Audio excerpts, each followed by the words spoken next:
name is Janice, and I thank you for checking out my channel. I hope that you'll find some information that's useful and that's helpful to you, whether you are a chorister or a conductor or a person involved in decision making for your choir, wherever you might be in the world. Earlier, I posted a video showing how I was organizing my husband's choral library. Some of my music is on these shelves as well, but I just wanted to follow up and let you know how things have progressed. Take notes if you need to, and hopefully you'll find something here that will give you some inspiration as to how you organize your own choral library in your home. So, here we are. The shelves are finished. We do have more music than what is on these shelves, and those will remain in the closet. Those are old opera scores, like really old opera scores that are not in good condition. So just keeping those in the closet so that they're a little more protected. But let's just start, let's start over here actually. So on this smaller rack are Bibles, commentaries. I think there's a couple of concordances in there. I have a roll cart. This roll cart contains books about worship. I'll just pull one or two. And so you see, got some classics. This is my favorite. This is from a Ron Canoli seminar I went to some years ago. Really impacted me, and from time to time I refer back to it. This was just a wonderful experience. One of my favorite worship leaders. Who's here? Oh, Bob Sorge. So this is the Bob Sorge basket. That's all his music. And then there's a bunch of other things in here. So I have my little memorial to Padelson's music. For those of you who were in New York City back in the day, that was the place to go if you needed sheet music or, Piano Quarterly magazine. If you just wanted to talk with really intelligent people about great music, that was the place to go. I miss Padelson's very much. So, okay. Now up here, this is my music, mostly. So, got piano stuff, guitar stuff. I've got my favorite spirituals. It's a wonderful collection of spirituals. I did a review of this on Amazon. I might post that on this channel. Exercises, studies, some back in the day sacred music is up here. But yeah, this is pretty much my little corner. Up here, just some heirlooms. A couple of devotionals I wrote. One for Advent and one for Lent.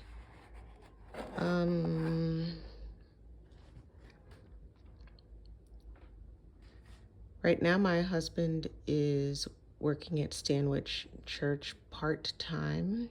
He's the organist and the minister of music, but there's someone else that's actually in charge of music. But all of this, all these A to Z, and as you can see, we're storing them flat to keep them happy. I should just say that a lot of this was inherited from previous choir directors, and then there's a handful of things that that were ordered during his tenure. Probably not more than 20 or 30 scores. So that's the only shelf. That's the only Stanwich Church shelf. Everything else here is our music that we have purchased and kept over the years. So we try to keep this alphabetized.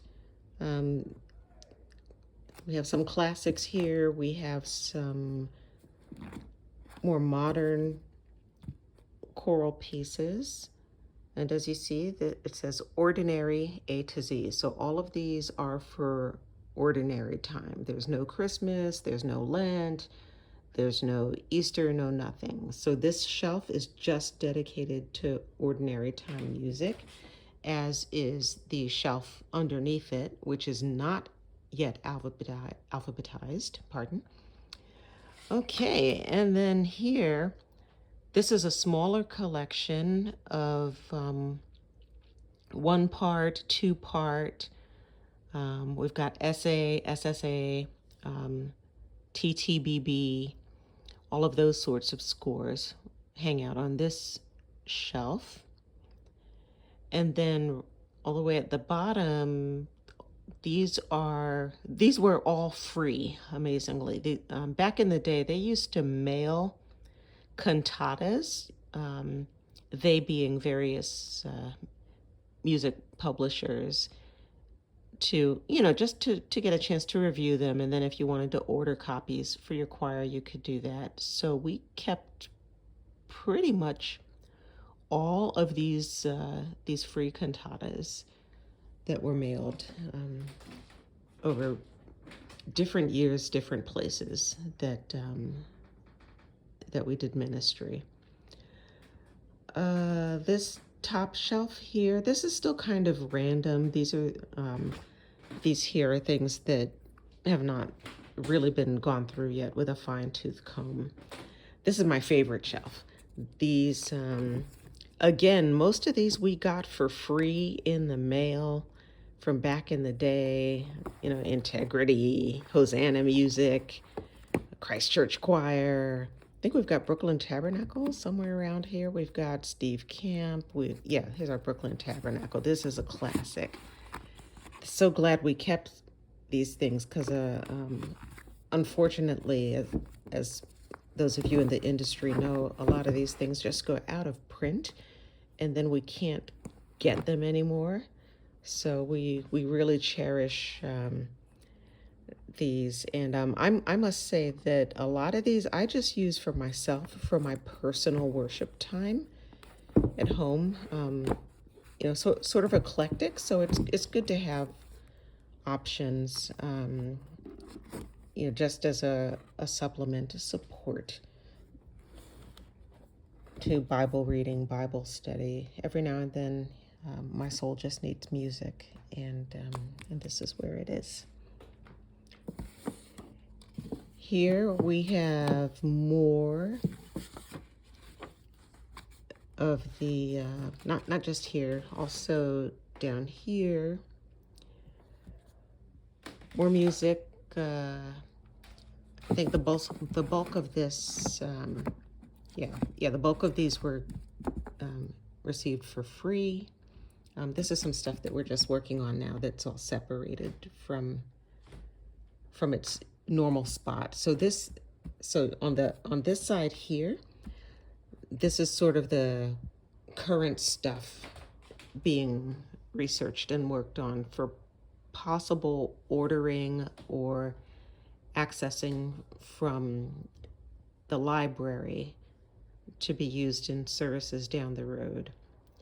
Okay, so here, and funny enough, there's not a lot of it, as you can see.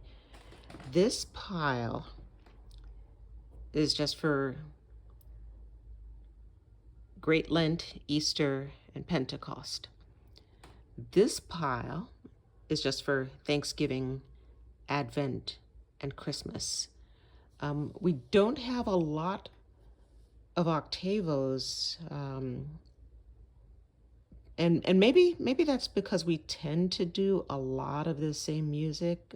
I don't know if, like me, some of you go to churches where on Easter Sunday you're singing "Christ the Lord is risen today." It's like there's no there's no other option. You have to start service with "Christ the Lord is risen today." You know, you have to sing particular choral anthems or introits. So since we're sort of in that tradition, that is why we don't have a lot of scores in these categories, and we don't buy a lot either, you know, because it wouldn't serve a purpose. Okay, let me scoot down closer to the floor and talk about this tray. This tray, which is very special. Recently, I was asked to start looking through materials and to match the score with the performance track, if we have it. So this is the start of that. We don't have a lot of these here. As you know, CDs are somewhat being phased out, but you know, we love our CDs and we can still play them. You know, we still have the means to do that. But if you are a choir director who uses a lot of tracks in your storage, you may just want to have a shelf or more than one shelf dedicated to keeping all of those in one place. What I used to do is have all of my CDs in a separate location. Actually, here in the apartment, they're actually in a completely different room. This is in the living room, and right now the CDs are in the foyer closet. But as I'm going through this, probably not a lot more, but probably a few more, you know, either octavos or actual books with their CDs they'll end up over here at some point. We don't have a lot of masses, but the few masses that we do have are just right here. So, you know, Leonard Bernstein, and then old school, very old school recordings. I think one or two colleagues of ours that wrote things, they're in here. Yeah, there they go. So that's where those live. And then all the way on this bottom shelf, you can see it says cantatas, and it's a mixture. So some of these we got for free, some of these we purchased, some are from workshops that we attended, you know, these binder things. I don't know if people still go to workshops like they used to, but you know, that's what we used to do, and we kept ours. Okay, next shelf. Ah, this is a treasure. Someone gave this to us as a gift. So it just lives there. These books, they really should be in the book bins, but they're not. This is where they live. All of this is classic praise music from back in the day, you know, the 70s, the 80s. A lot of them they've aged, they've lost their covers, but you know, they're still very special. And so this top shelf has books from back in the day, like way back in the day, 70s, 80s, scripture songs. Integrity Hosanna music lives up here. I think this is children's praise songs hanging out up there. Now we're transitioning to books. So we've got a whole heap of books. Some we ended up with multiple copies because I have my own and my husband has his own. I don't know if you're from a household like that or familiar with households like that, that you want to, you really want to have your own copy for some things. Yes. So I got to give a shout out to my home church, Bronx Bethany Church of the Nazarene. I love these gray hymnals. You don't usually see gray too much. Yes, so this, as you can tell, this is our hymnal shelf. This one is very special to me. This is my Salvation Army hymnal from when I did ministry work in Zambia. And, so I kept it. This was the first thing that was given to our little team when we got off the plane and went to the Salvation Army headquarters in Lusaka, Zambia. It means a great deal to me. I love that nation. I love the people. I don't know if the Lord will let me get back there, but we'll see. But I digress. This was another gift, so I just put it in this little plastic thing here.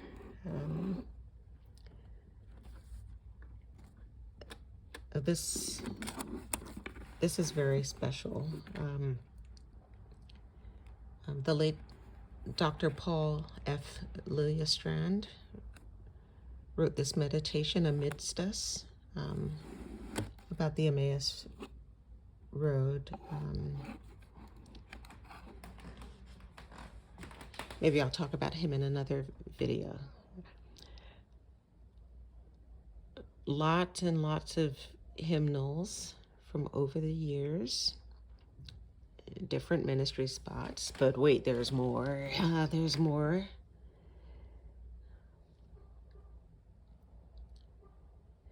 What's really helpful about having all these hymnals, especially if you minister in a lot of churches or have, it's not a bad idea to just, buy a hymnal and keep it in your home.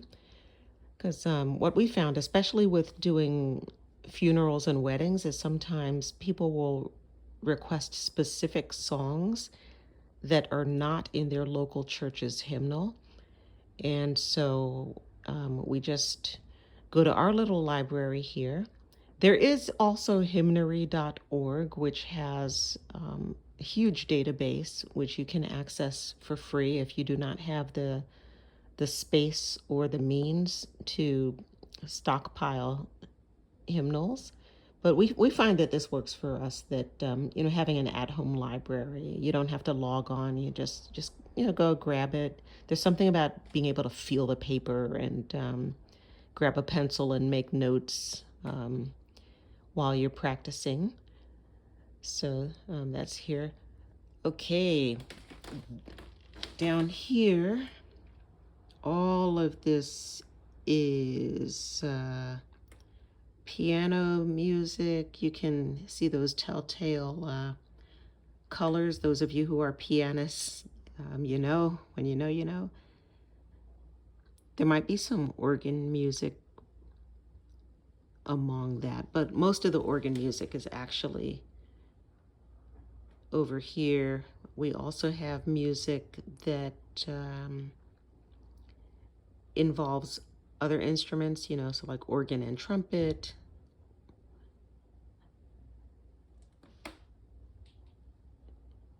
This shelf is still sort of empty. It's kind of become a catch-all. There you see some flashcards. My husband is a piano teacher, so he prefers the black and white flashcards, but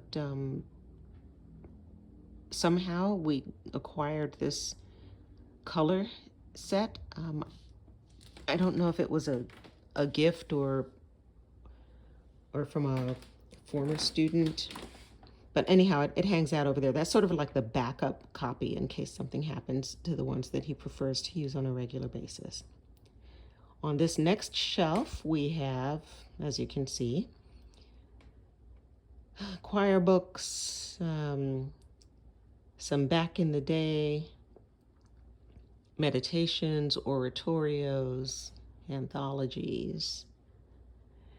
Those live there. This is sort of a memorial type shelf. Actually, these last three shelves are sort of like memorials. We don't really draw on these too much these days, but yeah. So just remembrances. Books that are meaningful, that were gifts from friends, some no longer with us. And that is the bookshelf. Sorry about the noise. I do live in New York City, so noise is part of the package. Someone honking their horn outside. Yeah, so this is what we have.